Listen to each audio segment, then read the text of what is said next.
Hello everyone, welcome back to my YouTube channel. ನಾಡಿನ ಜನತೆಗೆ ಸಂಕ್ರಾಂತಿ ಹಬ್ಬದ ಹಾರ್ದಿಕ ಶುಭಾಶಯಗಳು. ಬನ್ನಿ ನೋಡೋಣ ಏನೆಲ್ಲ ಬೇಕು. ಇವತ್ತಿನ ಎಪಿಸೋಡ್ ಏನಂದರೆ ಸಾಮಗ್ರಿಗಳು ಬೇಕು ಅಂತ.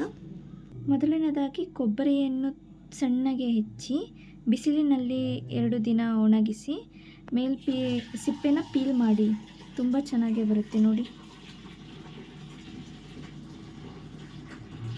ನಂತರ ಶೇಂಗಾ ತೆಗೆದುಕೊಳ್ಳಿ. ಇದನ್ನು ಚೆನ್ನಾಗಿ ಡ್ರೈ ರೋಸ್ಟ್ ಮಾಡಿ ಸಿಪ್ಪೆಯನ್ನು ತೆಗೆದು ಈ ರೀತಿ ಅದಕ್ಕೆ ಬರಬೇಕು.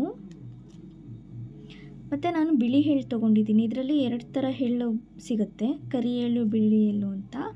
ಬಟ್ ತುಂಬ ಶ್ರೇಷ್ಠವಾದದ್ದು ಸಂಕ್ರಾಂತಿಗೆ ಬಿಳಿ ಎಳ್ಳೆ. ಆನಂತರ ಕಡಲೆ, ಬೆಲ್ಲ ತೊಗೊಂಡಿದ್ದೀನಿ, ನೋಡ್ತಾ ಇರ್ಬೋದು ನೀವು ನೋಡ್ತಿರೋ ಹಾಗೆ ಕಾಣಿಸ್ತಾ ಇದೆಯಾ. ಸಂಕ್ರಾಂತಿ ಇದೇ ಈ ಹಬ್ಬಕ್ಕೆ ಶ್ರೇಷ್ಠವಾದದ್ದು. ಸಂಕ್ರಾಂತಿ ಕಾಳು ಮತ್ತು ಬಿಳಿ ಹಚ್ಚು ಅಂತ ಸಿಗುತ್ತೆ, ಇದನ್ನು ತಗೊಂಡಿದ್ದೀನಿ. ಇದನ್ನೆಲ್ಲ ಮಿಕ್ಸ್ ಮಾಡಿ ಒಂದು ಬೌಲಿನಲ್ಲಿ ಸರ್ವ್ ಮಾಡಿ. Once again happy Makara Sankranti to one and all.